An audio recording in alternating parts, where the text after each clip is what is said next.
Les passerelles, parce qu'effectivement, je ne parlais pas de départements au sein des banques, mais je parlais plus de cross-selling, en fait, de passerelles en termes de produits, en termes de cross-selling qui favoriserait en fait le travail en commun. C'est vrai, bon, on ne va pas revenir sur les banques, sur le problème des banques. Je pense que tout le monde malheureusement, bon, on n'a pas encore démarré la restructuration du système bancaire, mais il le faudrait, c'est une urgence.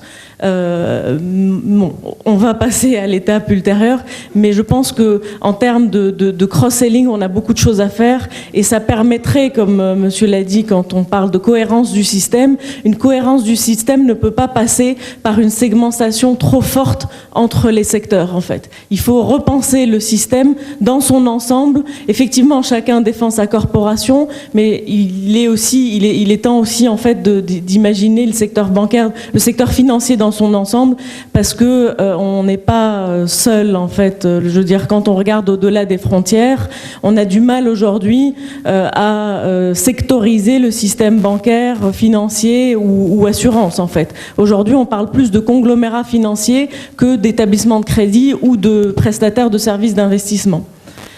Je voudrais également revenir sur les entreprises familiales. Très brièvement, parce qu'on a plus de temps. Très brièvement. Juste, je pense pas, enfin, personnellement, je pense pas avoir dit que les entreprises familiales ne sont pas intéressées par la bourse, mais plutôt qu'en fait, on a effectivement un tissu industriel qui est fait principalement d'entreprises familiales, mais ces entreprises familiales ont parfois un petit peu de mal à voir, en fait, à perdre un petit peu le contrôle de leur société, parce qu'en fait, elles pensent qu'en entrant en bourse, elles vont perdre un petit peu le contrôle ou qu'elles vont changer leur système de management. Donc, il y a plutôt une éducation à faire dans ce sens-là. Beaucoup de nos entreprises familiales l'ont fait et je pense qu'une majorité pourrait le faire pour évoluer vers encore plus, vers effectivement l'internationalisation qui, ça, nécessiterait un autre séminaire. Et donc, voilà. Dis un dernier mot par rapport. Moi, je veux répondre à une question par rapport à l'écosystème. Donc, si je résume un peu nos discussions, donc le débat tourne autour de comment faciliter l'accès aux entreprises au marché financier, mais c'est vrai qu'en facilitant les conditions d'accès ou peut-être en faisant le commercial et le marketing, en allant chercher ou dénicher les entreprises susceptibles d'aller sur la bourse, ça va faciliter ça. Mais plutôt l'action de fond est plutôt comment faire en sorte que ces entreprises soient prêtes pour faire appel au marché financier. Comment faire en sorte qu'elles font de la croissance, qu'elles atteignent un minimum de chiffre d'affaires, qu'elles atteignent un minimum d'organisation et qu'elles aient un minimum de qualification de leur management. Et ça, on a parlé tout à l'heure de l'environnement financier, de financement, des banques, du leasing, du capital risque, etc. Mais il faut peut-être évoquer l'environnement économique plus généralement. Et là, je pense que la Tunisie a beaucoup amélioré.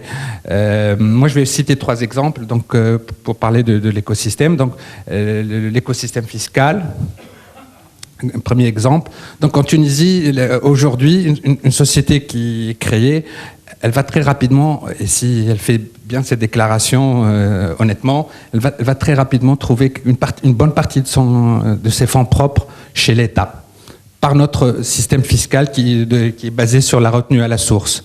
Donc, si tu travailles avec l'État et tu achètes à 18% de TVA et tu vends à la moitié, puisqu'il y a une retenue à la source de la moitié à 9%, tu vas très rapidement avoir un trop perçu de TVA. Et tout le monde sait que, bien sûr, il y a le mécanisme de récupération de cette TVA, mais elle est très lourde et très longue. Tu peux avoir une bonne partie de ton capital pendant 2 ans en attendant la restitution de cette TVA.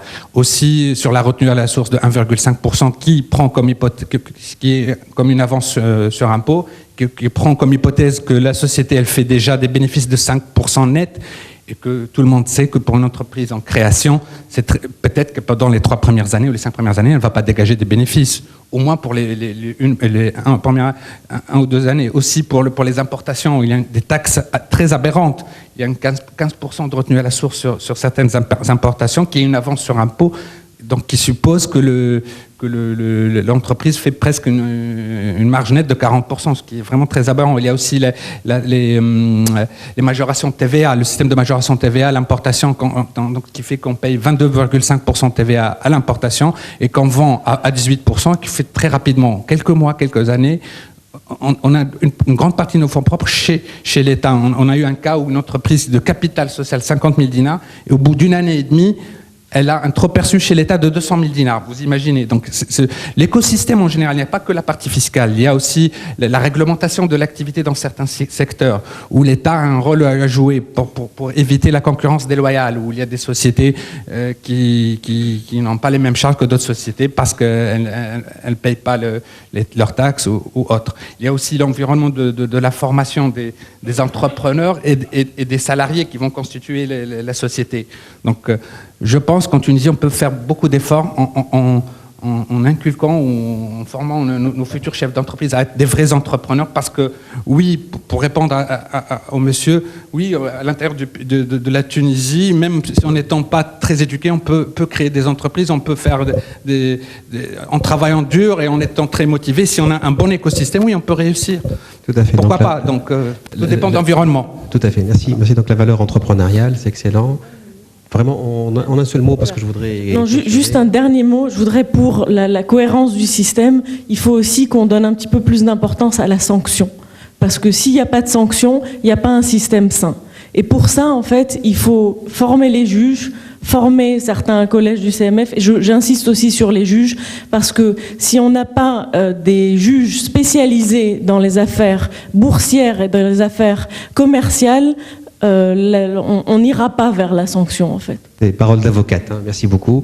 Je donne à Wafé et je te donne après le mot de la fin.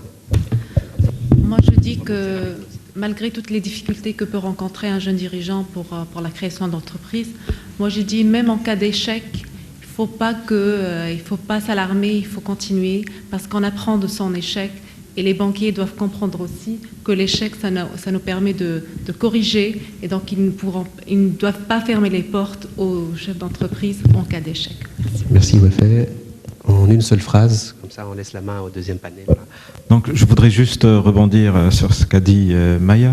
En fait, c'est vrai, en tant qu'opérateur du métier, nous rencontrons des difficultés en cas de litige avec les promoteurs. Et malheureusement, donc, nos juges ne sont pas assez imprégnés de cette culture donc, de capital investissement et de capital risque. Donc nous, au niveau de la TIC, nous lançons incessamment, le mois prochain, une mission où nous allons travailler sur la standardisation de la documentation juridique. C'est-à-dire que, avec donc entre autres donc l'appui du FSBC, nous allons donc c'est une expérience un petit peu qu'on a vue avec le National Venture Capital Association, donc l'association américaine. Nous allons essayer donc de standardiser des contrats, de la documentation juridique, par exemple un term sheet, un pacte d'actionnaires pour la création, l'autre pour le développement, et on va essayer un petit peu de communiquer là-dessus. On va ouvrir le débat, on va inviter les juges, on va inviter des avocats pour réellement donc discuter de cette documentation juridique. Merci. Merci beaucoup. Je pense que le débat a été riche. Merci pour votre patience. On a débordé de quelques minutes. Hein. Excusez-nous, Sir Adel. Je ne vais pas faire de récapitulatif, mais je vais juste insister sur un mot. Hein. Donc, la finalité de l'entreprise n'est pas d'être une PME. Hein. Donc, c'est un processus. Une start-up qui devient une entreprise internationale, c'est possible en moins de 8 ans. Donc, de bien considérer la PME comme tout simplement une étape dans la vie de l'entreprise. Merci beaucoup et j'annonce la pause. Voilà. Combien de temps, Siad ? 20 minutes. Merci. On se retrouve dans 20 minutes pour le second round.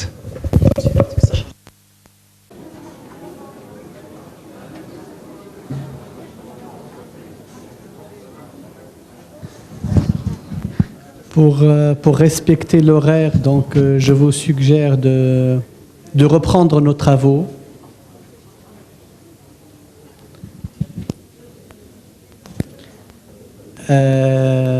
En attendant également, c'est Habib Karaouli de l'Abat qui va nous rejoindre.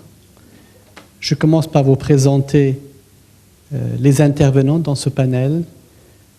Sifad Labkefi, président de la Bourse et directeur général de Tunisie Valeurs. Si Habib Karaouli qui va nous rejoindre, donc président directeur général de la Banque d'affaires de Tunisie. Et bien entendu, nos deux experts qui continuent avec leur série d'entretiens. James qui est plutôt avocat, installé à Chicago, donc spécialiste dans les affaires boursières, de marché financier. Je crois qu'il se présentera mieux que moi, j'en dirai pas plus. Et Zafar, qui travaille au Toronto Stock Exchange, donc qui est spécialisé également dans les marchés juniors, c'est-à-dire d'entreprises, c'est l'équivalent du marché alternatif. Alors, donc dans ce panel, on va parler plus de quel marché financier qui pourrait s'adapter aux besoins de financement des PME. Mais on ne part pas de zéro. On note bien sûr l'existence de marchés alternatifs qui a été créé en 2005 comme un nouveau compartiment de la cote de la bourse. Ce marché, on a souhaité qu'il soit créé dans un cadre réglementaire stable. C'est-à-dire, on n'a pas vu la nécessité de changer les textes réglementaires pour la création de ce marché. C'est un choix qu'il faudrait peut-être aujourd'hui l'évaluer, là aussi sous cet angle-là, mais noter que le marché alternatif, c'est un compartiment de la cote de la bourse. Depuis sa création, on a vu y introduire 4 sociétés qui ont été admises, dont une qui a été transférée au marché principal. Ce que je voudrais noter comme point de départ, un marché, c'est régi par des facteurs. Les principaux facteurs sont bien entendu, parlant d'un marché financier, c'est le profil des entreprises qui y sont admises, d'une part, le profil des investisseurs qui y investissent, d'autre part, l'organisation du marché proprement dit, son cadre réglementaire, sa microstructure, son processus de formation de prix, ainsi de suite. Et le quatrième facteur, bien entendu, c'est le produit financier qui est coté. Ce quatrième facteur, on ne va pas s'étaler dessus parce que nous sommes déjà dans des marchés à 100% actions, tout simplement actions ordinaires. On n'a pas affaire à des produits sophistiqués, donc on va axer beaucoup plus sur les 3 premiers facteurs. L'entreprise en tant qu'émetteur, l'investisseur et le marché avec sa propre organisation. Avec une autre spécificité importante qui est liée au marché alternatif, qui est cette notion de listing sponsor. Donc, un listing sponsor est un des acteurs importants du marché alternatif. Il a un rôle à jouer. Donc, ces 4 axes, on va essayer d'organiser les interventions de nos invités autour de ces 4 axes-là. Le premier axe, la question qui se pose, quel profil d'entreprise doit être admis à la cote de ce marché alternatif? Je pose la question d'autant plus importante que les entreprises qui sont cotées aujourd'hui, les 3 qui restent, ont un profil tout de même différent, je dirais même très différent en termes d'activité, en termes de phase de maturité et même en termes de taille. Donc le profil de l'entreprise, je pense que c'est important, sachant qu'il ne faut pas perdre de vue que c'est normalement le marché qui doit s'adapter au profil des PME et ce n'est pas l'inverse. Donc la première question, je l'oriente justement à Sifad. Normalement, la question devrait être orientée à Habib Karaouli qui va nous rejoindre, donc peut-être j'inverse les rôles. Sifad, tu connais très bien le profil des entreprises qui y sont cotées. Qu'est-ce que tu y penses? 1. Et 2, quel est le profil standard type idéal pour le marché alternatif dans sa configuration actuelle? Merci, merci Adel pour la question. Tout d'abord, pour parler franchement, et je pense que c'est utile de parler franchement, il faut reconnaître que pour le moment, le marché alternatif est un véritable échec. Du fait que depuis 2005, on a vu s'introduire sur ce marché que 4 sociétés. Au fait, cet échec est intimement lié aussi à l'échec sur le marché central. La Bourse de Tunis, je vous le rappelle, ne compte que 59 sociétés cotées, une capitalisation boursière très faible comparée au PIB, et surtout un taux de financement de l'économie qui est très faible, qui aux dernières statistiques donnerait aux alentours de 4% du financement de l'économie. Donc le constat au fait clinique est de dire il y a une hégémonie d'un autre mode de financement qui est le mode de financement bancaire et leasing. Donc basiquement, ceci nous conduit à dire que la PME tunisienne, qui sans doute représente 95%, peut-être au 96% du tissu économique tunisien, est une entreprise endettée, voire surendettée. Comment on est arrivé à ce constat déjà? On est arrivé à ce constat parce qu'en Tunisie, on a développé à l'indépendance, et les gens qui ont construit et qui ont bâti cet État le savent, on est parti précisément, comme le disait un des intervenants, sans capital. Et il fallait donc instaurer un système dans lequel un entrepreneur pouvait démarrer un projet avec 30% de fonds propres et 70% de dettes. Malheureusement, ce système n'a pas beaucoup bougé avec le temps. Et on a continué à créer des entreprises tunisiennes avec très peu de fonds propres. Ajoutez à cela ce qui s'est passé avec les SICAR, dont je parlais tout à l'heure. Quand vous savez qu'une entreprise peut se créer en Tunisie avec à peine 10% de vrais fonds propres, le reste des 20% de fonds propres ne sont pas réellement des fonds propres, puisque c'est des fonds qui ont été mis ou par des SICAR ou par du faux produit qui doit à terme être racheté par le promoteur. Donc je considère que c'est aussi de la dette. Cette fois, ce n'est pas une dette bilancielle, mais c'est une dette personnelle. Donc, résultat des courses, aujourd'hui, moi je suis parmi ceux qui au départ pensaient que le marché alternatif est venu très tôt en Tunisie. Et je pense que le vrai réservoir du marché financier tunisien, c'est d'attirer les grandes entreprises nationales, les grands groupes privés, expliquer toutes les vertus. Et le grand gagnant à l'arrivée serait incontestablement l'État tunisien, parce que je continue à croire qu'une société cotée est substantiellement plus transparente qu'une société non cotée, et donc le levier fiscal à l'arrivée serait plus important. Donc ça, c'est pour mettre dans son contexte, disons, l'environnement général de l'économie nationale et de la structure des entreprises. Le marché alternatif, la seule disposition qu'on a prise dessus, c'était de dire c'est un marché dans lequel on va permettre à des entreprises de s'introduire avec des conditions d'introduction moins contraignantes que le marché central. C'est ça le point central. C'est-à-dire une société qui se crée. Et on a eu le cas de Carta Ciment. Bien sûr, Carta Ciment, entre parenthèses, parce que c'était un cas particulier, mais nous avons eu un cas où Carta Ciment, c'était une start-up, et cette start-up est allée directement sur le marché. Deuxième situation, on a dit on peut admettre des sociétés qui ne gagnent pas d'argent, ce qui n'est pas possible sur le marché central. Je reviens à l'essentiel, toutes ces PME sont clientes des banques commerciales tunisiennes.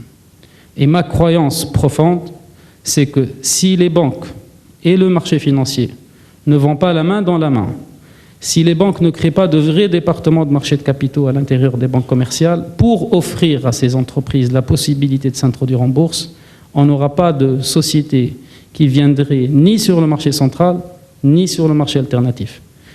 Aujourd'hui, ce qui nous aide un peu, c'est que la situation du système bancaire tunisien a complètement changé en 24 mois, ou un peu moins que 24 mois, puisqu'on était dans une situation de surliquidité bancaire, où les banquiers se faisaient la course au crédit bancaire. D'ailleurs, je rappelle ce qu'a dit Maya tout à l'heure, au crédit bancaire hypothécaire, parce qu'un banquier tunisien est basiquement un créditman hypothécaire. Vous ramenez une hypothèque, on vous donne un crédit. C'est pas on ramène une idée ou une bonne idée et on vous donne un crédit. Avec le resserrement de crédit qui s'est passé aujourd'hui, il y a eu augmentation des taux. 2, il y a eu un resserrement de crédit, donc ces PME n'ont plus accès au crédit de la même manière qu'avant. Et c'est pour cette raison que cette année, tous mes confrères intermédiaires en bourse ont tous dans leur pipe des dossiers d'introduction en bourse, parce que l'homme d'affaires tunisien ou l'entrepreneur tunisien a pu s'adapter et a compris que de l'autre côté du système financier tunisien, il y a un marché financier. Ce marché est très profond, contrairement à ce qu'on dit ou à ce qu'on pense. Les dernières introductions en bourse le prouvent, puisque l'une a été sursouscrite 40 fois, la seconde a été sursouscrite 20 fois. Tout ça pour dire que le marché financier tunisien peut prendre la relève pour recapitaliser les PME, et j'allais même dire pour recapitaliser les banques tunisiennes, puisque parmi les banques tunisiennes cotées, il y en a sans doute quelques-unes qui ont besoin d'être recapitalisées. Donc pour répondre à la question, désolé d'avoir remis peut-être dans ce cadre tous ces aspects-là qui, je pense, sont très importants. Pour revenir à la question du marché alternatif, le marché alternatif est ouvert à des PME qui sont ou en démarrage ou en développement, qui ne sont pas nécessairement bénéficiaires. Et là, le grand point d'interrogation, c'est qui mettre en face comme investisseur dans ces sociétés. Aujourd'hui, nous avons un gros problème sur le marché alternatif. Nous n'avons pas les investisseurs qui devraient acheter ces actions-là.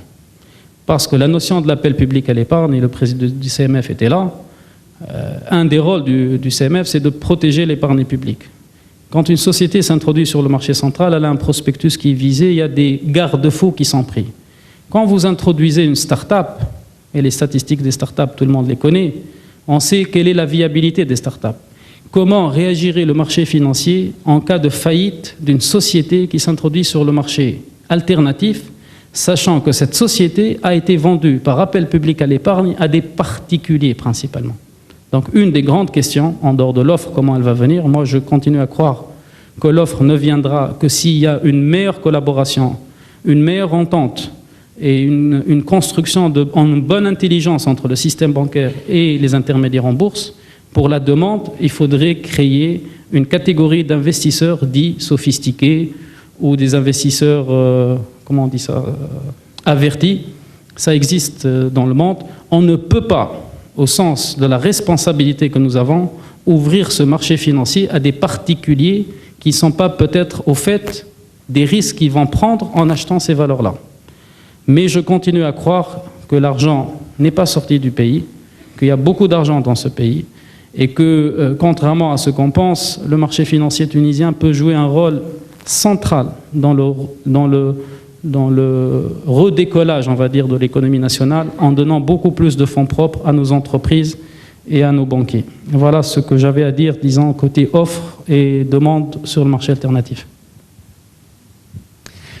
Merci Fadel. Justement, quand on calibre un marché à sa création, les conditions d'entrée, c'est la concrétisation du profil que l'on souhaite des entreprises qui y viennent. Et ce que nous avons constaté à ce stade, ce n'est qu'une analyse superficielle à ce niveau, c'est que le souci est de permettre à des entreprises de plus petite taille, donc forcément moins bien organisées, faute de moyens, au financement par le marché. L'autre souci, comme l'a si bien dit Moaz Delloa ce matin, l'autre souci c'est le rôle du régulateur, le rôle principal, qui consiste à protéger l'épargne publique. Donc, comment allier les deux intérêts? Le principe initial qui régit l'investissement en Tunisie est la séparation entre investisseurs institutionnels et investisseurs privés. La notion d'appel public à l'épargne, c'est le principe de toucher à la poche de l'épargnant, de petit investisseur. Espérons que le mot ne soit pas péjoratif.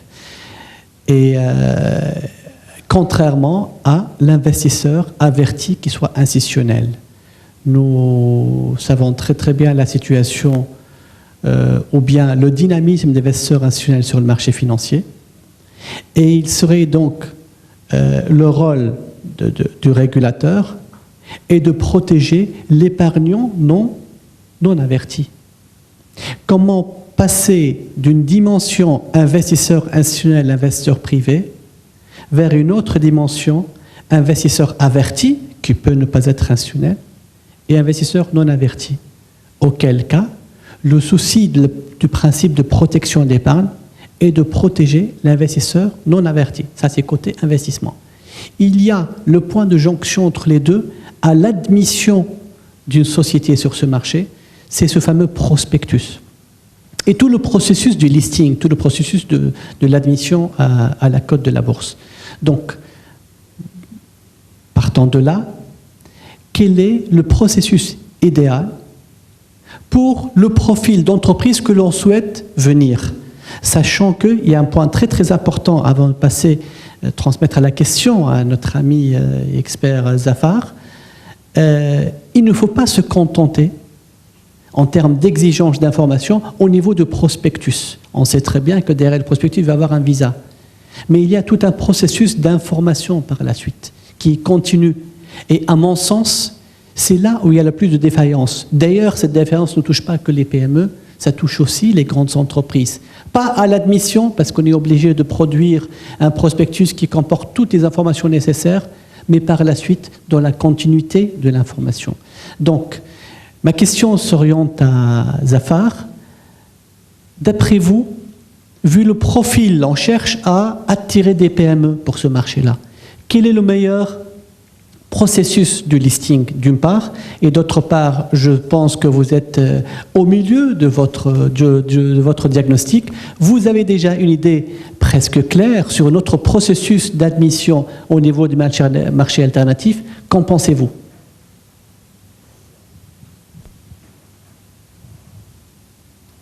Merci. The role of and the responsibility of both the exchange and the capital market authority is a very difficult one. Obviously, on the one hand, they have to ensure there is sufficient regulation to protect market integrity and to develop investor confidence in the markets. But on the other hand, they cannot over-regulate so as to discourage the SMEs from listing on the stock exchange and accessing the capital markets. And it's very important to find the proper balance. And what the regulation must recognize and reflect is that depending on the size and the nature of the company, there are different considerations that have to be taken into account at the initial stage and on a going forward stage once the company is listed. And that is why, obviously, they have created two markets, the main market and the alternative market. However, based on the information that we've been provided with so far, it appears that there is not sufficient differentiation between the regulation applicable to the larger companies and the regulation applicable to the smaller companies. And this is most definitely a barrier for the smaller companies to access the markets, because to a large degree, they're being required to comply with requirements that are geared towards much larger companies. And these requirements, often they have a cost associated with them that the SMEs are unable to take on at such an early stage in their development.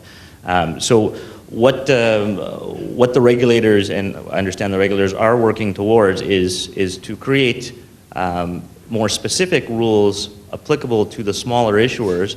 And this doesn't mean that there will be less regulation necessarily. It just means that it'll be more specific regulation that more properly takes into account the circumstances of the smaller issuers, both in terms of their stage of development, their financial resources, their history, and what their immediate business plans are, versus the larger corporations, which are obviously more developed and, which are obviously more developed and can afford to satisfy the various regulatory requirements that are currently in place. And in terms of the general steps and considerations that the regulators will need to take into account is, one of the first things they'll need to do is that they'll need to draw a line of what type of issuer is a main market issuer, and below that, what type of issuer is an SME and is more suited for the alternative market. And then within the SME section, they have to draw a line at the bottom saying, if they're below this level, we won't list them. Then the regulators must clearly define then this type of issuer is suitable for the alternative market, this type of issuer is suitable for the main market. the regulations that these issuers will be subject to will be specified and will be tailored directly towards the larger issuers. And then for the smaller issuers, there will be separate regulation, separate rules, which is more tailored to that characteristic of a company. And what this will ideally will do, it will give the SMEs from the outset a better idea of what it is that they need to do in order to qualify to list on the alternative market.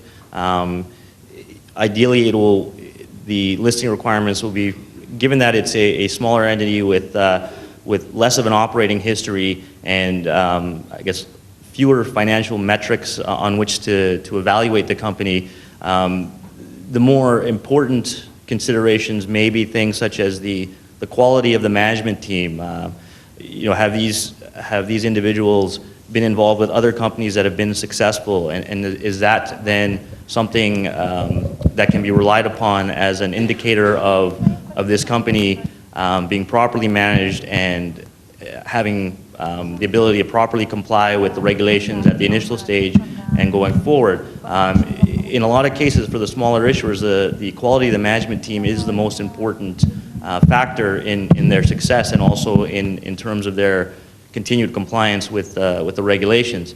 And then almost secondary to that is the actual financial position of the issuer, which obviously is important, but again, at such an early stage of development of the company, there can't be an expectation that these issuers will have a guaranteed business plan going forward, that in 5 years they will be profitable or anything like that. There is obviously a greater risk profile for the smaller issuers, and that has to be accepted and reflected in the regulation. You cannot refuse to list a company simply because there are greater risk associated with a smaller company versus a larger company, but you have to draft the regulations and impose procedures that ensure that those risks are properly disclosed to the investors, so the investors are able to properly assess the risk of the investment, the merits of the company, and proceed on that basis. And again, it's a very important factor that investors are made aware of the different risks associated with the smaller companies versus the larger companies. And in the absence of that, you will have problems with market integrity. You will have problems with investor confidence in the market. And that is, for the alternative markets, for the smaller markets, that is probably the most key consideration, is to ensure that the investors are aware of the risks associated with investing in small companies. The fact that they may lose all their money, the fact that the company may fail.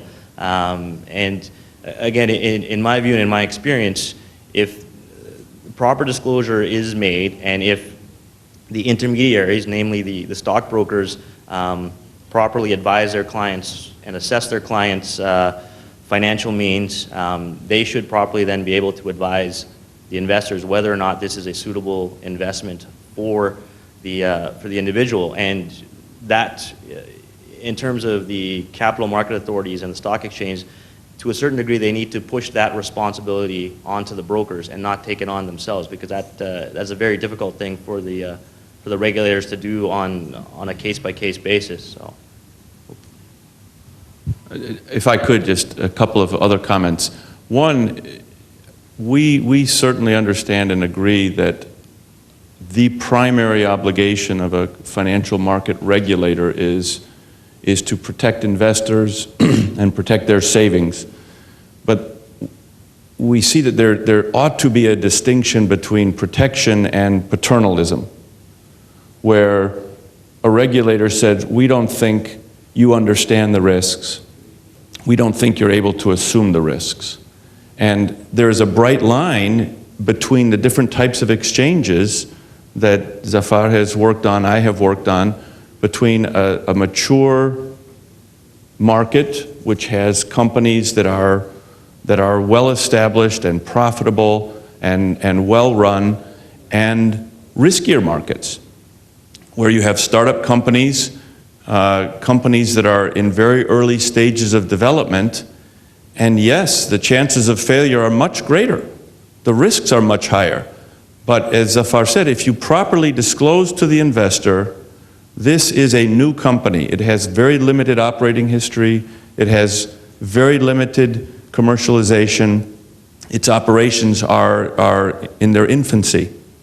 And if you invest, you might lose your principal. On the other hand, you might find the next Google or the next Facebook, because that's where they start.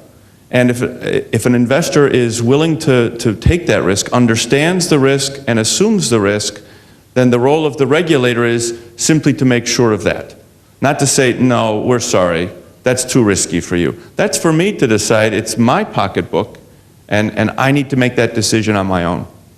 The other thing is, as Zafar said, when we first looked at the Tunisian regulations, the law, several months ago, the thing that jumped out at us was the lack of a distinction between the listing requirements. And in more developed markets, in Canada, the UK, United States, when you have a startup company with an alternative market, the listing standards are much more streamlined. They're much easier to fulfill, and the process, even the registration statement that you file with the Securities and Exchange Commission, is a different form. It's a much smaller, abbreviated version of a registration statement. The idea is to attract these small companies to the exchange, to the capital markets for capital formation to develop their business. And the thing that we noticed was, apart from a couple of minor distinctions in terms of capital requirements and longevity, the requirements were identical. So in a sense, it's not really an alternative market at all, because the standards are virtually identical. And that has to change if you are going to attract these SMEs and make this a viable place for them to come to access the capital markets.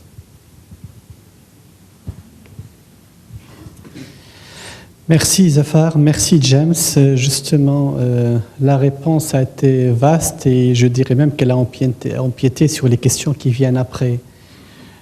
Donc si j'ai bien compris, il faut bien ségréguer au niveau du profil des entreprises entre le marché principal et le marché alternatif, pour éviter toute confusion et pour permettre de répondre aux besoins de l'économie tunisienne, qui est essentiellement le financement de l'entreprise tunisienne, et sachant qu'il y a 95% des entreprises qui sont des PME, donc c'est là où il y a le gisement. Pour pouvoir distinguer entre le profil des entreprises, il faut également distinguer au niveau du profil des investisseurs. Alors, je reviens dans cette question d'investisseurs sophistiqués ou investisseurs avertis contre investisseurs non avertis. Si on se place dans cette dimension-là, et là je reviens vers toi, Fadel, pour cette question, si on se place dans cette dimension-là, en Tunisie, quelle serait cette catégorie d'investisseurs avertis? Et je pose d'autres questions, je me fais un peu l'avocat du diable, excusez-moi le terme. Est-ce que ça ne dérangerait pas ces investisseurs de se déclarer investisseurs avertis, donc d'être identifiés directement par le régulateur ou par une autre instance, avec toutes les conséquences qui peuvent arriver? C'est-à-dire, quels sont les points positifs et les points négatifs? Ça, c'est la première partie de la question. Et deuxième partie de la question, est-ce que cela signifie qu'on consacrerait ou qu'on réserverait l'accès au marché alternatif qu'aux investisseurs avertis? Et troisième composante de la même question, la ségrégation entre différentes catégories d'investisseurs devrait-elle être faite au niveau du régulateur avec une identification claire, ou bien au niveau du teneur de compte, c'est-à-dire, dans ce cas-là, l'intermédiaire en bourse comme étant le fournisseur de services d'investissement de son client? Merci Adel. Je souhaiterais simplement commenter ce qui a été dit par nos experts. Moi, je suis totalement d'accord pour savoir mettre le curseur réellement de ce qu'on doit demander à une entreprise qui vient dans le marché central par rapport à une entreprise qui vient dans un marché secondaire alternatif, appelez-le comme vous voulez, mais un autre compartiment. Et deux, le fait que le CMF tunisien ne réagisse pas comme dans un comportement, comme ils ont très bien dit, paternaliste, mais simplement pour être certain que l'information d'un risque élevé d'un actif a été bien communiquée à l'investisseur. Ça, je suis totalement d'accord avec cette démarche. Ensuite, pour répondre à la question de Adel, il faut bien comprendre la cartographie des investisseurs tunisiens. Aujourd'hui, et j'insiste sur le mot petit porteur, et j'insiste surtout sur le fait que ce n'est pas du tout dans notre bouche, à Adel et à moi, un terme péjoratif, c'est le seul terme qui décrit un individu qui intervient en bourse. Ces petits porteurs, c'est une différence complète entre la terminologie de petit porteur et les montants qui sont investis par ce soi-disant petit porteur en bourse. Chacun de nous, au niveau des intermédiaires en bourse, a des gros comptes d'individus de plusieurs millions de dinars par moment d'investissement. La littérature considère que ces gens ne sont pas sophistiqués assez pour bien comprendre le risque. Moi, je ne suis pas nécessairement d'accord avec cette approche. Parce qu'un épargnant qui est arrivé à un niveau d'épargne très important, je ne pense pas qu'il n'ait pas l'intelligence suffisante pour faire le distinguo entre les classes de risque. Cependant, moi j'agis en tant qu'intermédiaire en bourse et je souhaiterais que la réglementation soit un peu plus sophistiquée dans le sens où l'intermédiaire devrait recueillir de chez son client, une signature dégageant quelque part la responsabilité de l'intermédiaire. Parce qu'il est clair aujourd'hui que nous subissons des réactions assez par moments épidermiques de la part de notre clientèle qui ne comprennent pas des comportements boursiers, même sur le marché central, qui est censé être plus protégé, sur lequel... Et d'ailleurs, au passage, puisqu'un avatar et un mélange n'arrivent jamais seuls, chacun de nous ici dans la salle sait qu'il y a des valeurs qui sont sur le marché central qui ne devraient pas y être. Chacun de nous sait qu'il y a des valeurs qui sont en situation de fonds propres en grosse difficulté qui continuent à être cotées. Donc il faudrait déjà commencer par faire un peu le ménage. Bien sûr, la question qui serait logiquement posée à un président de la bourse, vous n'avez qu'à la radier. Vous avez raison de le penser, mais ce n'est pas aussi simple que vous le croyez. Parce qu'on n'est pas précisément... dans un pays où on peut radier une valeur de la cote aussi facilement qu'on le croit. Donc pour revenir à la question, moi je suis parmi ceux qui croient que oui, il faut faire le distinguo. Ce distinguo doit être mis entre les mains des intermédiaires en bourse et non pas du régulateur. C'est simplement pour dégager un tant soit peu la responsabilité de l'intermédiaire en bourse quand il s'agit de vendre des classes d'actifs qui sont hautement risquées du fait que l'entreprise peut être totalement une entreprise qui est en start-up et afin de sécuriser l'investissement ou sécuriser du moins la relation commerciale entre l'intermédiaire en bourse et son client. Ensuite, un élément très important, c'est le rôle du listing sponsor. Ce rôle-là doit être complètement redéfini.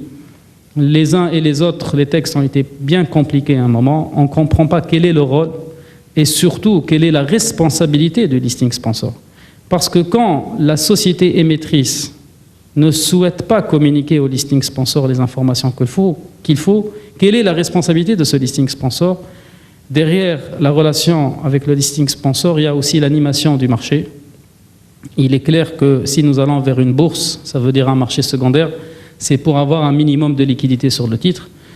Il faudrait aussi intervenir sur les market makers sur ce marché. Comment doivent-ils se comporter? Est-ce que c'est par des fourchettes de prix fermes ou bien par des contrats de liquidité qui doivent au passage être complètement remis à l'ordre du jour au niveau de la réglementation parce qu'ils sont très difficiles à mettre en place aujourd'hui.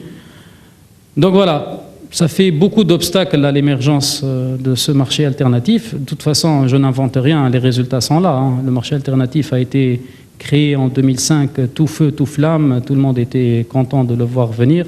On pensait même mettre un pan invraisemblable entre la mise à niveau auprès du ministère de l'Industrie et le marché alternatif, où on allait quasiment balancer une 150 ou 200 entreprises qui devaient passer, toutes les entreprises qui ont fait les mises à niveau, etc.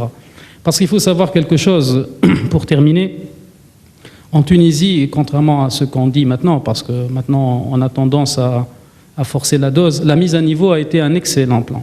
Et cette mise à niveau a été un plan qui a sauvé beaucoup d'entreprises tunisiennes et qui a aidé beaucoup d'entreprises tunisiennes. Cependant, la mise à niveau ne s'est pas accompagnée par une mise à niveau des fonds propres. Nos entreprises se sont mises à niveau d'un point de vue de l'environnement, du marketing, de savoir mieux exporter, d'être mieux organisées, d'avoir un meilleur taux d'encadrement. Il y a eu une véritable révolution des gens qui ont suivi cette mise à niveau. Mais malheureusement, cette mise à niveau n'a pas été suivie par un point quand même central dans l'entreprise, qui est un niveau adéquat des fonds propres par rapport à l'activité de la société. Je reviens à mes amis banquiers commerciaux qui ne nous ont pas beaucoup aidés en endettant ou en surendettant ces entreprises quand même au passage. Merci Fadl. Et on a parlé des émetteurs, on a parlé des investisseurs. Il faut aussi parler du point central qui est l'organisation du marché.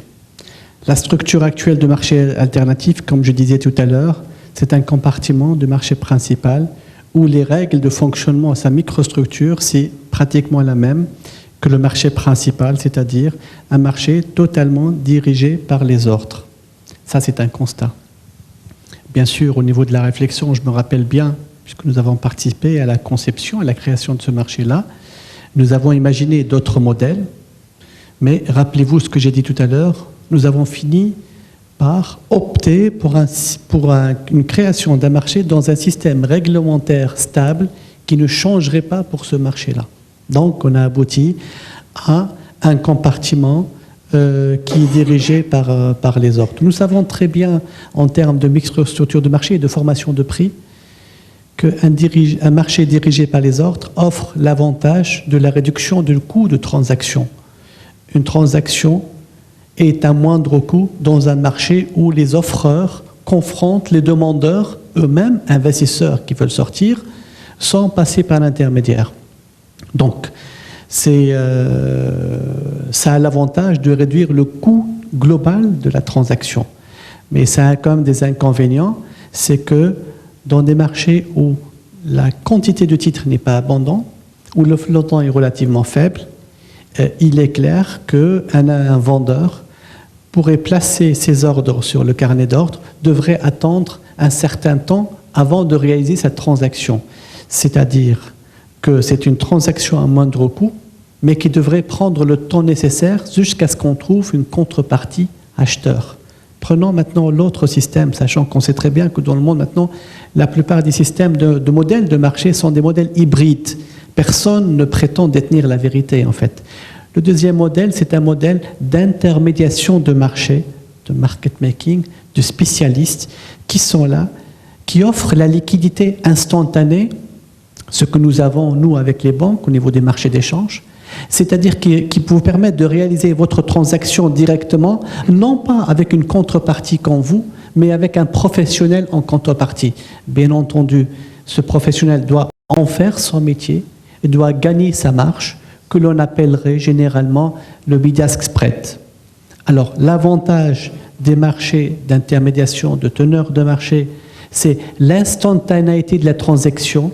Je me présente tout de suite, j'ai un acheteur en contrepartie, c'est son métier de m'acheter mon titre ou de me vendre un titre. Mais l'inconvénient, bien entendu, il y a le coût de l'opération, puisque ce professionnel, il a un coût de risque, il a un coût de stockage du titre, ainsi de suite.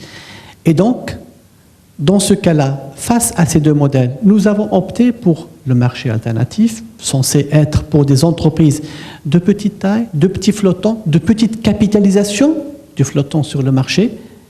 Quel est, et la question s'adresse à James, quel est, d'après vous, pour les entreprises juniors, le meilleur modèle de marché? Je vous rappelle qu'il y a des casques de traduction simultanée. Voilà. Merci.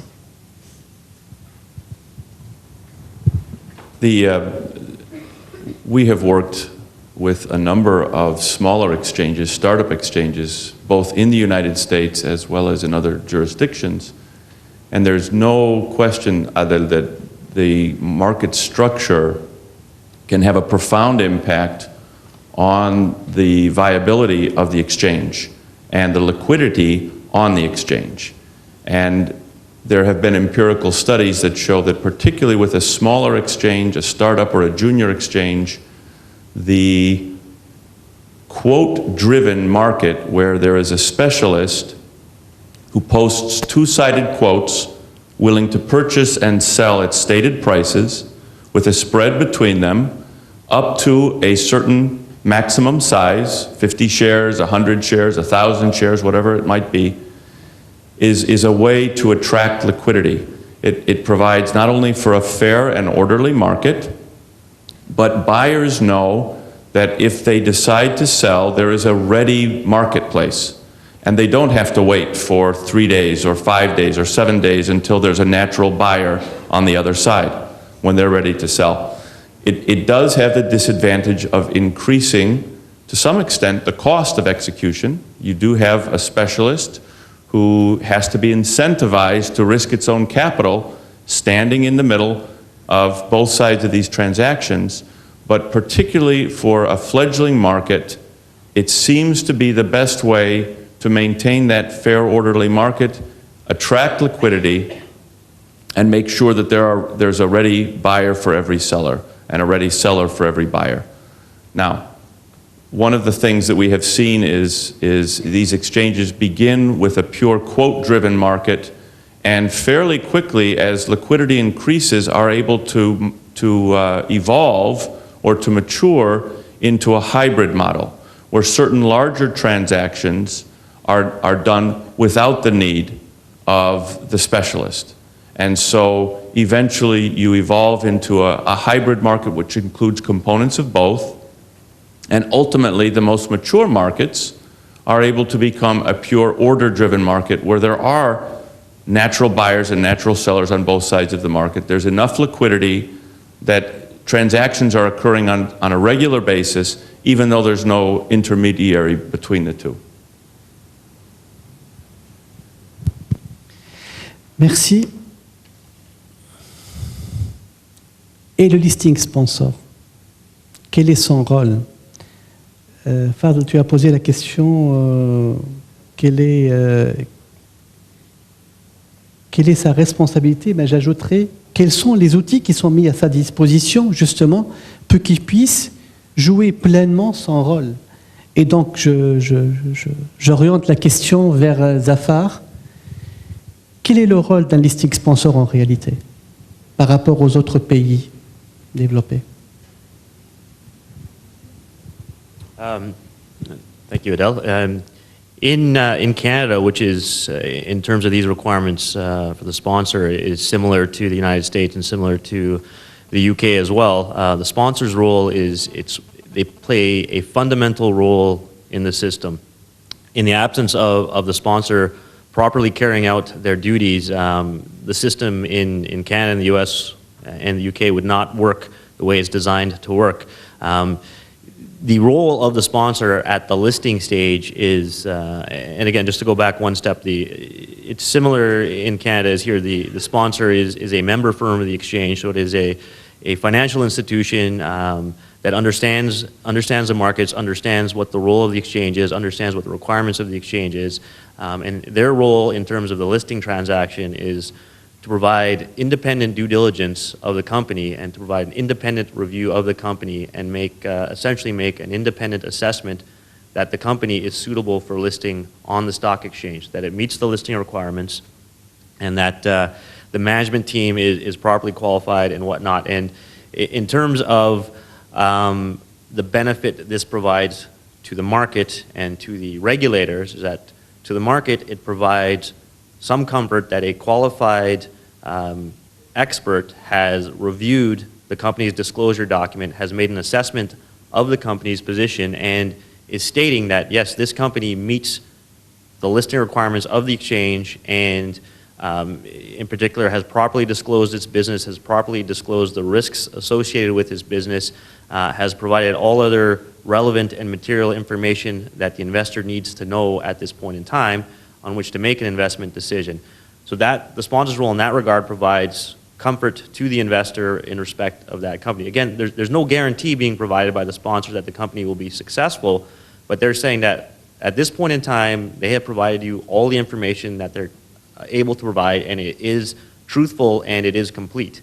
Now, in terms of the role of the sponsor and how it facilitates and assists the stock exchange and the Capital Market Authority, is that in terms of the stock exchange, obviously the stock exchange is required to review and, if acceptable, accept the company for listing on the exchange. Now, quite often stock exchanges will be dealing with companies from a wide variety of industries, whether it's high-tech industry, agricultural industry, automotive industry, and there may not be within the exchange the expertise to evaluate all of the factors associated with these various companies. And in that regard, the exchange can rely to a certain degree on the sponsor's review and on the sponsor's expertise to provide comfort to the exchange and to answer questions that the exchange may have and that the exchange internally is not capable of making an assessment or coming to a conclusion on. And that is, for the exchange that I work for, that is a very important relationship and a very important role that the sponsor plays in terms of satisfying the exchange that this company is acceptable for listing. The sponsor effectively provides the exchange with access to an expert's review of the material components of that company, which then is added to the exchange's own review so that the exchange has a better idea and a better base of knowledge on which to evaluate the company. And so again, going back to my original point, in the absence of the sponsor properly fulfilling that role and carrying out their responsibilities, you will have a huge flaw in the system, and that will obviously have market integrity consequences, and it will adversely affect investor confidence going forward. So again, I can't understate the importance of the sponsor's role in the Canadian system and the UK system as well, and as well as in the US. So.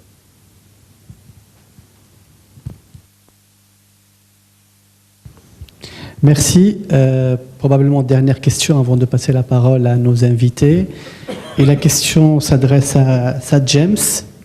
Quel est le rôle d'une bourse dans la promotion de son marché alternatif? N'est-il pas un conflit d'intérêts pour une bourse de promouvoir un compartiment de marché et d'être à la fois, également, parallèlement au régulateur, un garant de la qualité de produits qui se négocient sur le marché?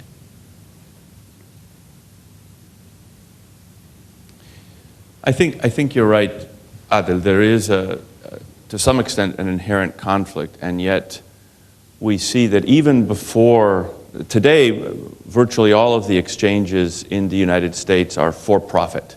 They themselves have incorporated, and even though it's hard to understand how this could be, many of them themselves are listed on their own exchange. So talk about conflicts, that's an inherent conflict of interest. But one of the hallmarks of these exchanges over the years, even before they were for-profit, has been a desire to attract new listings to the exchange. And it's seen as competitive, and it's seen as a way to increase trading volumes. All of the exchanges today have very large, active marketing departments where they have sales representatives whose sole responsibility is to go to the issuers and try to encourage them to come to the exchange and consider listing on a particular exchange. And they explain the benefits of listing, they explain why one exchange is better than another, and they compete with one another. And sometimes you'll even see New York Stock Exchange and NASDAQ will be competing for the same issuer, and one or the other will pull ahead, and it will look like a company, because it's a technology company, will list on NASDAQ, but then in the end, they agree to go to New York Stock Exchange. And it's a big victory for the exchange. The sales representative receives incentive compensation because they were able to attract Facebook to NASDAQ instead of to New York Stock Exchange. That's part of the approach that they take.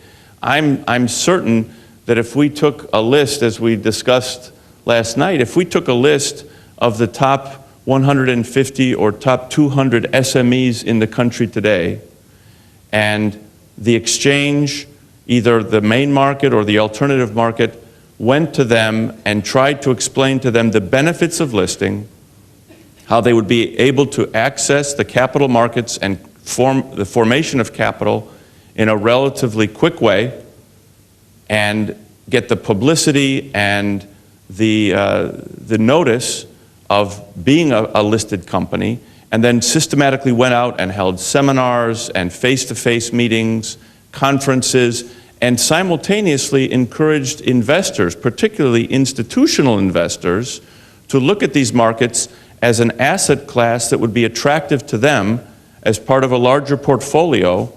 It would increase not just the number of listings, but also the liquidity of the marketplace. There'd be greater visibility, there'd be greater number of listings and greater trading activity.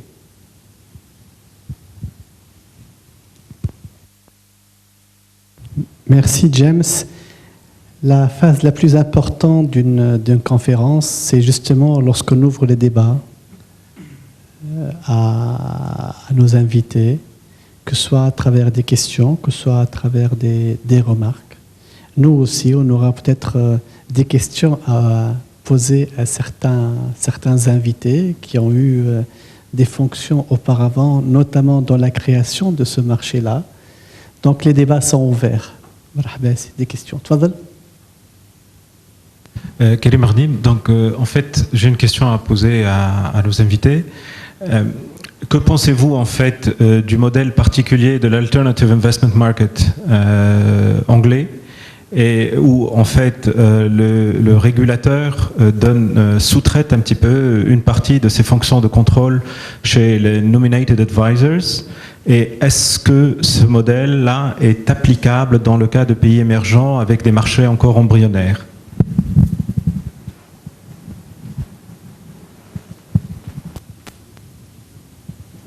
That is a very good question, because quite obviously the alternative investment market of the London Stock Exchange is one of the most well-known alternative markets worldwide.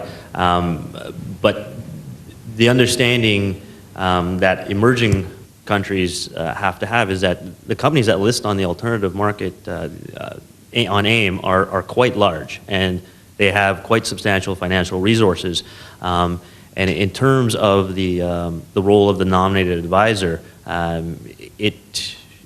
for those types of companies, it is viable because they can afford the costs associated with it, and that is one of the main drawbacks to the nominated advisor system, is that it's incredibly expensive at the initial stage to list, to pay the nominated advisor, and then you must maintain that relationship with the nominated advisor going forward.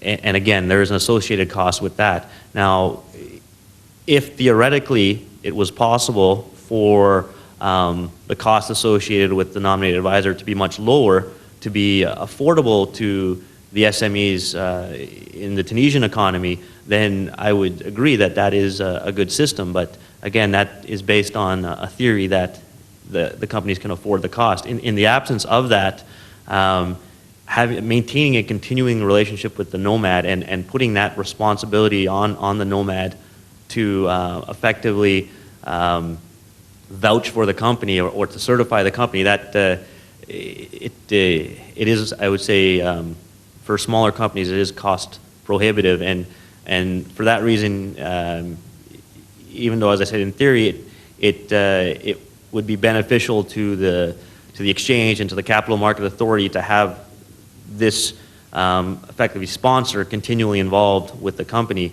Again, given the costs associated with that relationship and the costs being borne by the company, it again it's sometimes a very difficult requirement for the company to satisfy just based on cost alone.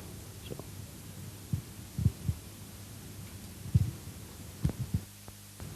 Et d'autres questions, Tfadlo? Tfadl. Al-Hachija, l'IHEC Carthage, vous avez posé la question à plusieurs reprises sur comment résoudre le problème des investisseurs en face et auprès de qui placer justement les titres des sociétés qui sont cotées sur le marché alternatif. Une solution peut-être prise à partir d'autres marchés étrangers, ce serait de faire des placements privés. C'est-à-dire d'aller tout simplement frapper aux portes et de dire auprès des grands groupes, auprès des institutionnels financiers notamment, des SICAR, peut-être des banques, des sociétés d'assurance, sur cette société en particulier qui va être introduite, quel est le groupe de 4, 5, 10 personnes qui seraient prêts à investir ou à acheter les titres. Et à partir de là, ça ne passe pas du tout auprès des petits porteurs. Est-ce que c'est utopique ou est-ce qu'il y aurait une possibilité dans ce sens sur le marché tunisien? Merci. Je ne sais pas à qui ML la question s'adresse, mais je vais reformuler votre question, pas reformuler, disons, je vais l'enrichir et la renvoyer à une personne ici présente. Savez-vous que le cadre réglementaire actuel permet à une société, pour s'introduire au marché alternatif, d'avoir 5 institutionnels? C'est-à-dire concrètement, si dans mon entreprise, j'arrive à convaincre 5 SICAR, ça me permet d'accéder directement au marché alternatif. Et donc, je renvoie la question à Sifarid El-Qobbi, ici présent, pas en tant qu'ancien président du CMF, mais en tant qu'ancien membre du collège du CMF lors de la création du marché alternatif. Sifarid, vous ne pouvez pas nier, nous avons travaillé ensemble sur la création de ce marché-là, on a posé plusieurs questions sur l'objectif du prospectus, le rôle du prospectus. Alors concrètement aujourd'hui, si, sur le plan réglementaire, je suis capable d'introduire ma société une fois ayant convaincu 5 institutionnels d'être dans le capital, automatiquement, alors pensez-vous que cet accès à ce marché par ce biais-là constitue tout de même un appel public à l'épargne et qui nécessite un prospectus?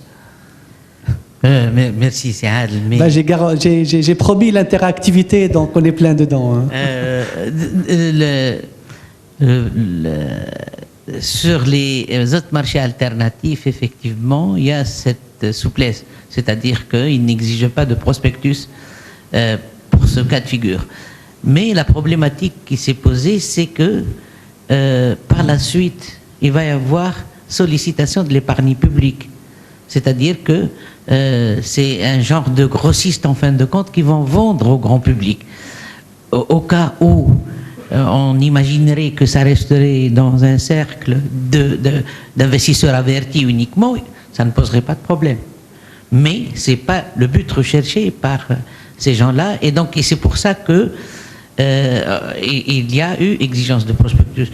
Je voudrais juste, c'est Adel, sans justifier ce qui s'est passé lors de l'instauration du marché alternatif. D'ailleurs, on a été ensemble, si vous vous rappelez très bien, pour voir le London Stock Exchange et le marché alternatif anglais. Et beaucoup un ensemble de questions qui viennent d'être posées, on les a depuis donc 2007 en fait. Il faut voir que pour réagir aussi à une question de paternalisme et de régulation, je pense que on n'a pas cette notion de cette séparation de paternalisme et de régulation, mais on a senti qu'il y avait une nécessité d'accompagnement et que quand il y a eu la réflexion sur le marché alternatif, il y a eu en même temps la mise en place d'un programme pilote qui consistait à aller vers le gisement des entreprises mises à niveau pour les accompagner, pour faire du coaching et que on proposait à ces entreprises-là, donc déjà il y a beaucoup de tamis, c'est-à-dire que Fad l'a parlé de 150 entreprises, mais en fait c'est le gisement. Mais il y avait une sélection d'une dizaine ou d'une quinzaine d'entreprises qui ont été donc accompagnées, coachées dans le cadre de ce programme pour qu'elles puissent accéder au marché et par la suite les frais même d'introduction, de listing sponsor et tout ça, une bonne partie de ces frais devait être prise en charge par le programme lui-même. Et d'ailleurs, Sifad c'est très bien que ce qui nous intéressait, ce n'était pas uniquement, du moins personnellement, ce n'était pas uniquement qu'elle vienne au marché, mais qu'elle se recapitalise, qu'elle se développe. Et d'ailleurs, il y a eu une entreprise qui était dans le créneau et on a fait de la pub pour ces entreprises-là, on les a présentées aux intermédiaires en bourse. Et une des entreprises, d'ailleurs, c'est Fadl, elle a été recapitalisée ou elle a été prise par un groupe de sociétés alors qu'elle devait être sur le marché alternatif. Bon, heureusement que cette société, ce groupe est venu par la suite à la bourse. D'autres entreprises aussi, vous vous rappelez, on a travaillé avec elle, une entreprise laitière où il était question qu'elle vienne au marché et que elle a préféré faire autre chose, mais qu'elle a été aussi recapitalisée. L'essentiel, c'est ça. L'essentiel, c'est pas le marché pour le marché, l'essentiel, c'est le financement de l'économie. Juste une dernière remarque, c'est que au cours donc du processus, il y a eu aussi réflexion sur cette question de continuité. C'est-à-dire que dans le cadre du programme qui a été mis en place, il y avait même une réflexion et on devait entamer un processus avec le secteur bancaire pour identifier un autre gisement. Idem avec le secteur du tourisme, pour effectivement qu'il y ait cette complémentarité. Pour nous, il n'y avait pas de conflit entre secteur bancaire et marché, mais il devait y avoir complémentarité parfaite. Enfin, ce matin, j'ai entendu dire certaines choses concernant aussi les problématiques posées par les entreprises qui viendraient par exemple sur le marché et qui ne trouveraient pas disons les capitaux nécessaires ou qu'elles seraient trop petites. Je pense qu'il y a un axe de réflexion qui a été entrepris mais qui n'a pas été formalisé du tout. C'est que si jamais les entreprises seraient de très très faible taille, il y a quand même un autre créneau à exploiter, c'est le capital investissement, c'est-à-dire les fonds communs de placement à risque ou les SICAR, on peut imaginer, les Espagnols l'ont fait, un compartiment SICAR ou capital risque sur le marché alternatif. Et ça serait donc, mais là il faudrait que les mentalités changent un peu et que les investisseurs soient conscients que c'est une entreprise qui va rester une dizaine d'années uniquement sur ce compartiment-là. Et donc, n'oublions pas qu'en Tunisie, on a une culture très ancienne, depuis 50 ans, d'appel public à l'épargne inconscient. Notre tissu industriel et touristique a été fait par appel, et bancaire a été fait par appel public à l'épargne. Mais c'était de l'appel public à l'épargne obligé et qui n'était pas encadré. Et donc, je pense qu'on peut aussi refaire le même schéma d'appel public à l'épargne pour financer les régions et les petites entreprises. Tout à fait, Sifarid. La tunisification des entreprises a été faite ainsi, à travers un appel public à l'épargne. Et paradoxalement, ces entreprises qui sont considérées comme jusqu'à aujourd'hui faisant appel public à l'épargne ne sont toujours pas venues au marché. On connaît bien la liste des sociétés faisant appel à l'épargne qui ont été créées ainsi depuis juste après l'indépendance. Jusqu'à maintenant, on n'arrive pas à les convaincre.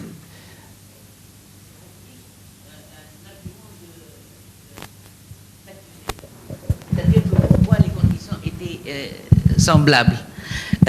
Quand il y a eu création du marché alternatif,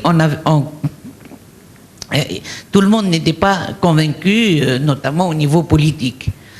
Et donc, il y avait un avantage qui existait pour le marché financier, pour la cote. Et donc, quand on a voulu faire passer la pilule, si jamais on devait créer un autre marché avec d'autres conditions, on risquait de perdre les avantages accordés aux entreprises de la cote. Donc, on a dit, ça va être un marché de la cote. Et donc, tout ce qui est règles de divulgation, notamment, qui existaient dans la loi, on ne pouvait pas les toucher. C'est-à-dire, on n'a pas touché du tout la loi. Et donc, on devait reconduire l'ensemble des obligations à la charge des entreprises, donc de la cote sur ces entreprises-là. D'autant plus que on venait de sortir d'une loi de renforcement de la sécurité financière, et donc on ne pouvait pas contredire quand même un cheminement que nous approuvions. Et c'est pour ça que, sur le plan, effectivement, divulgation, il y a ça. La troisième composante importante, c'est que où on situerait le marché alternatif. Parce qu'en fait, il y a des entreprises fermées, familiales, qui sont sur le marché, sur le hors-côte, qui ont des obligations de divulgation. Est-ce qu'on admettrait que les entreprises du marché d'une côte auraient des obligations de divulgation moins importantes que celles qui sont fermées et familiales? Notamment celles qui sont faisant appliquer à l'épargne par leur émission obligataire, mais qui restent à capital fermé, vous voulez dire? Tout à fait. Tout à fait. Autre intervention? Sinon, j'ai... Tfadal. Je voulais juste faire un commentaire au niveau pourquoi on n'arrive pas à attirer. Si on n'arrive pas à attirer des entreprises, c'est aussi peut-être qu'on n'a pas le bon outil marketing, c'est-à-dire des consultants qui sont payés ou des gens qui sont payés de la bourse pour aller correctement démarcher et présenter des arguments aux entreprises et même les accompagner. L'idée de la mise à niveau, moi je pense qu'elle est à revoir. C'est une excellente idée parce que ça constitue une cible. Je pense que la bourse, comme à New York, doit avoir des vendeurs, des commerciaux, bien sûr d'un certain niveau, qui vont là-bas, qui font le dossier et qui font toute la démarche pour attirer l'entreprise. Et que ça doit être, et ces gens-là seront même aussi payés en fonction des entreprises qui la portent en bourse. C'est une démarche qui est différente de celle que l'État, c'est-à-dire qu'on doit considérer la bourse comme un produit qui est à vendre. Tout à fait. Alors justement, j'ai à mon tour aussi une question, qui est un retour de question à Karim Ernim, qui représente le métier de capital risque en Tunisie. Nous savons très bien, Karim, que le procès qui a été fait aux gestionnaires de capital risque est plus derrière nous que devant nous. Les choses sont comme en train de changer. Petit à petit, mais sont comme en train de changer. Alors aujourd'hui, il paraît qu'il y a quelques 1700 entreprises dans vos portefeuilles. Quel est le sort maintenant de ces entreprises-là, à ton avis, en termes de sortie? Oui. Alors, bon, c'est vrai que les SICAR, déjà, donc, à travers les contrats de portage, en fait, qui se sont accumulés donc, sur les dernières années, aussi à travers... je ne vais pas remettre en cause un petit peu les décisions d'investissement, parce que peut-être qu'il n'y a pas eu un travail de sélection en amont qui a été bien fait. C'est vrai que chaque SICAR, en fait, a dans son portefeuille des lignes de participation litigieuses, en quelque sorte. Et bon, en tant qu'actionnaire, parce qu'on a le statut d'actionnaire, donc réellement, on assume tous les risques. Pour le moment, donc, il n'y a pas vraiment un travail d'ensemble qui a été fait par l'association pour faire ça. Je ne sais pas si c'est le rôle d'abord de l'association, mais je confirme que chaque en fait, opérateur a déjà un certain nombre de lignes sur lesquelles il connaît des problèmes, tout à fait. Mais d'une manière générale, quelle est l'issue, la sortie? C'est la reprise par le promoteur jusqu'à maintenant, jusqu'à nos jours? En fait, il s'agit en grande partie, c'est des participations qui ont été faites en portage. Et donc je voudrais juste préciser, je retournais un petit peu sur le terme portage que j'ai utilisé tout à l'heure. Donc en fait, le terme portage, c'est un rachat à un prix qui est déterminé à l'avance, ou prédéterminé, donc qui est indépendant des réalisations de la société. C'est une obligation unilatérale ou bilatérale? C'est-à-dire qui peut le plus, peut le moins. Moi, je suis engagé par un rachat, mais si vous trouvez un marché qui offre un meilleur prix pour la revente, pourquoi pas? Est-ce que c'est l'engagement de la part de l'entrepreneur uniquement ou de la part de l'entrepreneur et de l'investisseur? D'accord. C'est un engagement synalagmatique. Un engagement synalagmatique, c'est un engagement simultané d'achat et de vente. Donc réellement, à partir du moment où une partie est défaillante, on peut passer au next step, en fait, et essayer réellement de trouver acquéreur de cette participation, si jamais donc la société est viable sur le plan économique, bien sûr. Merci. Je souhaiterais simplement rebondir sur ce que vient de dire Meher Khalel. Si Meher, la bourse de Tunis, elle est ce qu'elle est. Elle est loin des pratiques ou des meilleures pratiques à l'étranger, notamment aux États-Unis. Je suis parmi ceux minoritaires, sans doute, et c'est pour ça que On a doté la Bourse de Tunis d'un département commercial. J'étais personnellement contre. Et je vais vous expliquer pourquoi. Parce que je considère qu'une bourse qui va faire du marketing pour introduire des sociétés de bourse, c'est comme si un constructeur automobile rentrait en concurrence avec ses propres concessionnaires. Parce que nous, en tant qu'intermédiaires en bourse, on est des concessionnaires de la bourse. Et c'est à nous de faire ce travail-là. Parce que je vous donne une situation pratique. Et si le fameux commercial de la bourse obtient l'accord du promoteur pour s'introduire en bourse, vers quel intermédiaire il va router l'opération? Tu ne sais pas. Là, il ne peut pas. Est-ce que c'est lui qui va lui dire... Donc, moi, je pense que nous sommes au tout début du gisement. Les bourses européennes et américaines sont arrivées à cette organisation, notamment l'Alternex, parce que le plus gros du gisement a été entamé. Les sociétés qui devaient s'introduire se sont introduites. Comme disent les chrétiens, la messe était dite. Il se trouve qu'en Tunisie, nous sommes juste dans la configuration contraire. Que le plus clair des entreprises dans le giron du public ou dans le giron du privé sont hors bourse.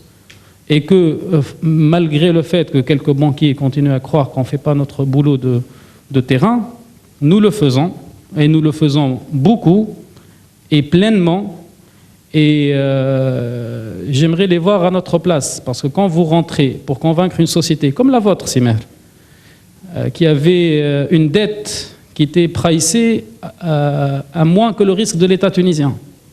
Toi qui es centralien, tu as compris, hein, on ne peut pas, quel que soit le groupe, avoir une cotation de la dette à moins que le souverain tunisien dans sa monnaie. Il n'y avait aucun intérêt pour le groupe de s'y introduire en bourse. Et le groupe s'est introduit en bourse pas pour lever des fonds, pour d'autres problématiques. Donc nous faisons notre boulot. Le resserrement des crédits, moi je suis convaincu qu'il va beaucoup aider les entrepreneurs à se rendre compte que le robinet du crédit s'est arrêté, fort heureusement, et qu'à terme, le marché financier devra constituer une alternative extrêmement sérieuse à l'État tunisien pour des affaires confisquées, mais aussi à la privatisation, cette fois à la vraie privatisation, mais aussi aux entreprises privées parce que les banques devraient définitivement s'interdire de financer des entreprises qui n'ont pas les niveaux de fonds propres requis par rapport à la dette demandée. Et c'est une circulaire qui existe à la Banque centrale, hein, qui n'a jamais été appliquée par ailleurs. Voilà, donc quelle est la réalité des choses? Maintenant, demander à la bourse, si l'autre Firzem qui est là, qui est notre... Je ne sais pas si ça... C'est enfin le responsable qui va s'occuper de ça. C'est quelqu'un qui va aller, à mon sens, vendre la bourse en tant que bourse, parler de la bourse en tant que vertu, d'aller s'introduire pour régler le problème patrimonial, les fonds propres, la liquidité des titres, enfin tout le texte. Mais je pense que le vrai rôle doit être joué par les intermédiaires en bourse. Et les intermédiaires en bourse, vous pouvez me croire, sont en train de jouer ce rôle. Et vous allez voir que dans 24 mois, on aura beaucoup plus d'introductions qu'avant sur la bourse de Tunis. Et je termine en disant que la bourse de Tunis est certes ouverte à beaucoup d'entreprises, mais pas à n'importe quelle entreprise. Parce que c'est une élite d'entreprises. On a tendance à vouloir nous envoyer les crédits accrochés des banques en ce moment. Merci. D'autres questions, interventions? Tfadal. Bonjour, Ziad Chenoufi, analyste financier. Je voudrais revenir sur le constat de ces Fadal à propos du marché alternatif, qu'il est encore tôt pour la Tunisie de l'avoir. Mais pour enrichir, il serait possible de redresser le coût par une initiative de l'État. Il est encore trop tôt parce que même la structure des intermédiaires en bourse en Tunisie n'a pas assez de personnel qualifié ni d'équipe pour gérer cette activité de sponsoring pour l'instant. Avec un coup de main de l'État, de facilité, ça pourrait créer des emplois aussi et développer l'activité des intermédiaires et leurs revenus en mettant plus de prépondérance aux revenus des opérations sur capital que l'intermédiation actuellement. Merci. Oui, Tfadal Karim. Je voudrais répondre déjà à ce... Juste, je voudrais ajouter un petit mot à ce que j'ai dit tout à l'heure. En fait, une solution pourrait être l'encouragement donc par le législateur du turnaround capital. Donc, c'est le capital restructuration. Donc, réellement, si on peut, si le législateur un petit peu essaye de comprendre les vrais problèmes que rencontrent un petit peu les gestionnaires de ces portefeuilles. Et donc, il y a une possibilité de créer éventuellement donc, des fonds de restructuration qui pourraient racheter les lignes de participation qui restent encore viables. Et donc, c'est un moyen un petit peu qui va permettre aussi aux opérateurs initiaux de se désengager de ces lignes de participation.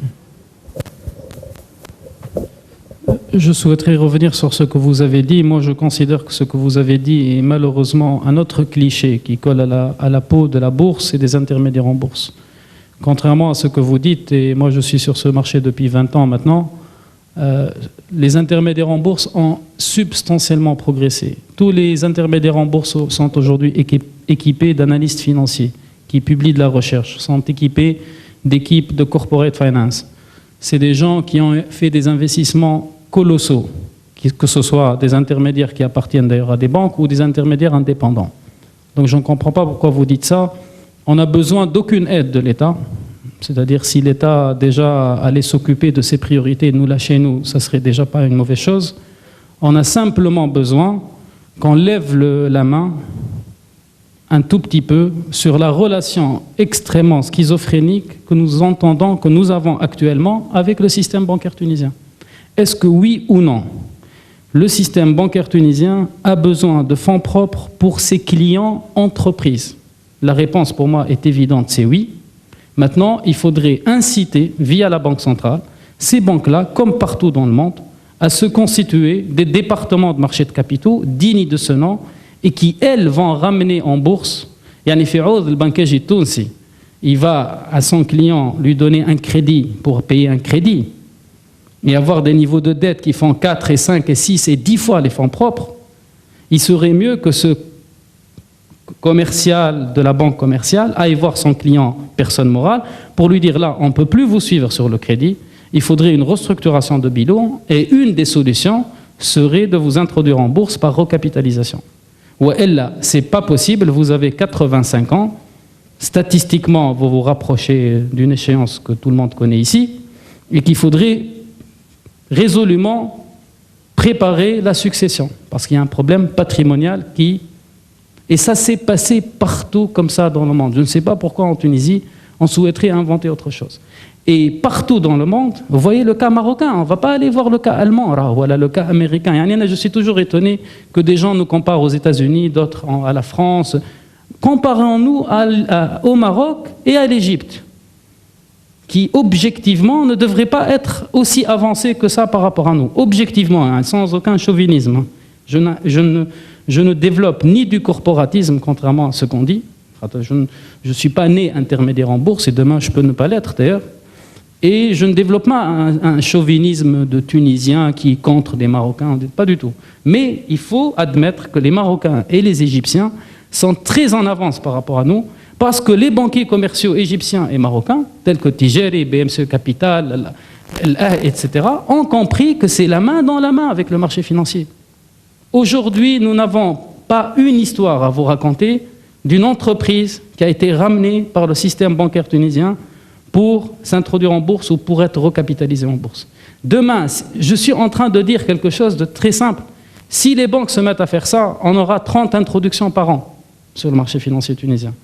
Maintenant, si vous avez peur du côté de la demande et de la profondeur de la demande, nous, en tant qu'intermédiaires en bourse, encore une fois, on peut vous rassurer que l'argent est là. Et qu'il faut simplement venir taper à la bonne porte qui s'appelle la bourse de Tunis. Est-ce que c'est un raisonnement qui est très compliqué? Il est très simplé finalement. J'ai eu du mal pendant des années à le faire admettre. Bon, une réponse entraîne une autre réponse. Je voudrais souligner que je suis analyste et que je sais ce qui se passe chez les intermédiaires et leur capacité actuelle. Comme l'avait souligné M. Zaffa, pour une petite et moyenne entreprise, les coûts sont supérieurs à une entreprise grande qui a un service financier qui pourrait déjà accomplir plusieurs étapes de l'introduction, ensuite passer par l'intermédiaire, les frais de recherche, les spécialistes dans le secteur. Pour répondre aussi à la remarque concernant les banques tunisiennes, j'ai eu l'occasion d'aller contacter des clients des sociétés pour leur proposer un refinancement des structures sur capital. Mais on a eu la réticence de leurs banquiers, qui était généralement l'intermédiaire entre nous, parce que le chiffre d'affaires en plus pour nous serait un chiffre d'affaires en moins pour eux. Merci. Merci. Donc, il ne reste plus qu'à faire un dernier tour pour un dernier mot. Je passe la parole à James très rapidement. Un dernier mot. Et si on prend le problème à l'envers, on a beaucoup parlé de simplification des procédures d'accès au marché pour ces PME. Pensez-vous à ce stade d'analyse qu'au contraire, il pourrait y avoir d'autres points à renforcer dans le cadre actuel? Well, let me say that obviously Zafar and I have just parachuted in for a few days. And we've tried to meet with many of you and talk with you and learn what we can about your system and some of the cultural issues that you face. So it's, we certainly can't pretend to understand all of the challenges and history here. But overall, I have to say we are very, very encouraged. Everyone that we met with was very candid and open with us and expressed a willingness to listen to ideas and open to the possibility of change. So all in all, I would speak for both of us and say we are very encouraged by what we see. And Fadel, you said 24 months from now, I think we will be in a different place than we are today. I think that's very possible. I think it's very possible to see dramatic change and dramatic improvements in a relatively short period of time, based on some of the things that we've commented on today. One other thing that I would say, and my colleague Maya mentioned it on this morning's panel, which is not always a popular topic, and that is enforcement. The hallmark of a mature, vibrant market is active and consistent and fair enforcement of the trading rules. When there is evidence of market manipulation, when there is evidence of insider trading or other improper activity that goes unpunished, investor confidence is shaken. And people are afraid to go to that marketplace because they don't believe that they have a level playing field. They don't believe that it is even and fair for them, that insiders and people perhaps with more money or access to the market have unfair advantages over them. And one of the things that will be essential will be for the Capital Markets Authority, the Commission, to bring strong enforcement action when wrongdoing is identified and to disseminate the decision, to publicize it. And as you do that, it works to deter other wrongdoers. And it engenders greater confidence among investors, including institutional investors. But when people are aware that these activities go on and there's no impact, there's no repercussion for the wrongdoer, then people stay away from the market. They essentially vote with their pocketbook and say, I'll find a different asset to invest in. I'll invest in real estate, or I'll invest outside of Tunisia, as opposed to investing on my own market, because I think it's unfair to me. So I think another point that Maya made, which is it may be that the judiciary, the legal system here, is unprepared to handle those kinds of cases. Judges may not fully understand what is an insider trading case, or how you go about proving that somebody has attempted to manipulate the market. And it may be that that requires some education as well, preparing them or having special judges to hear about financial crimes or crimes involving the financial markets.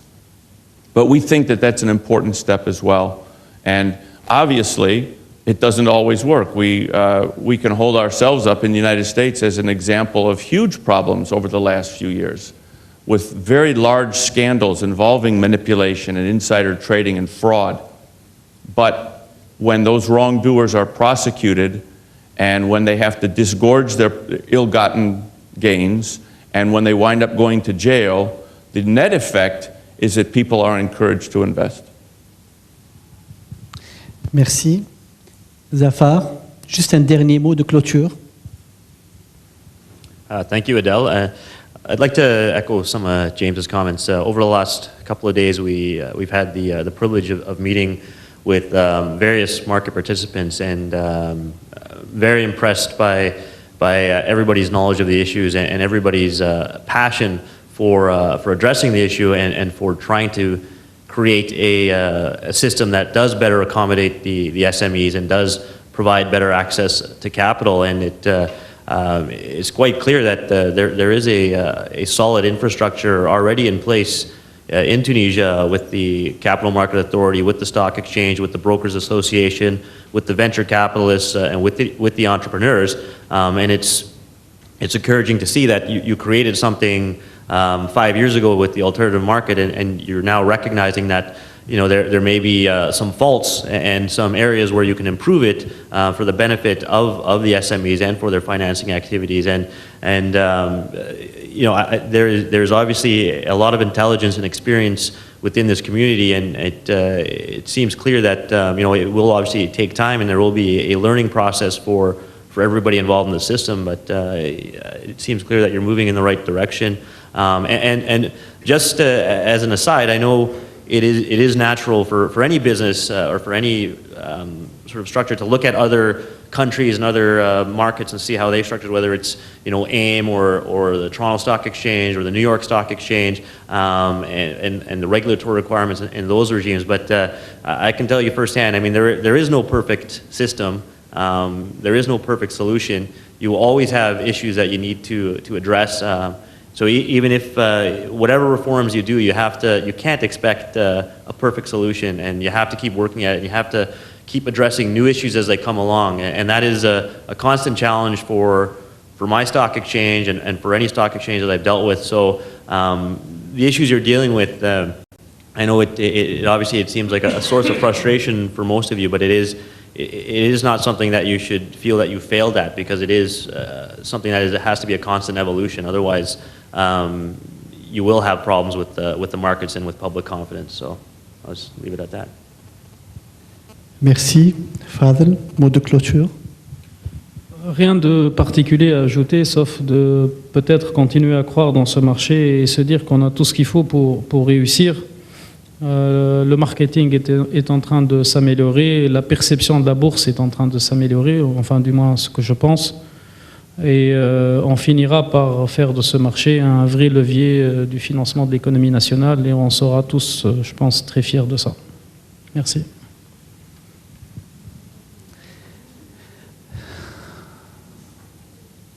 Moi-même, j'étais étonné dès l'ouverture de cette conférence, étonné par l'intervention, l'allocution d'ouverture de Monsieur le Président du Conseil du marché financier. Je vous rappelle les grandes lignes. Le CMF a fait la promesse d'ouvrir des discussions, des débats, une réflexion sur la réforme de ce compartiment, mais également une réflexion sur la teneur du prospectus. Je n'ai pas d'autres mots pour qualifier cela, mais je me dis déjà, je pense que une bonne partie de notre objectif a été atteinte aujourd'hui. Je vous promets une chose, c'est qu'avec les professionnels, avec l'AIB, qu'on va mettre la main dans la main avec le régulateur pour ouvrir ces discussions, pour réfléchir sur des améliorations éventuelles, bien entendu côté marché, et de continuer cette lutte permanente pour convaincre les entreprises à y accéder. Déjà, j'annonce, et je m'y engage personnellement, que l'AIB va ouvrir une réflexion sur cette notion d'investisseurs qualifiés et investisseurs non qualifiés, et de voir dans quelle mesure on peut la corréler par rapport au cadre réglementaire actuel, ou, s'il le faut, opter pour une modification des cadres réglementaires. J'estime que nous vous avons retenu longtemps. Je vous remercie infiniment pour votre présence, pour votre patience surtout, et pour votre participation. Et je vous donne rendez-vous pour une prochaine action. Merci.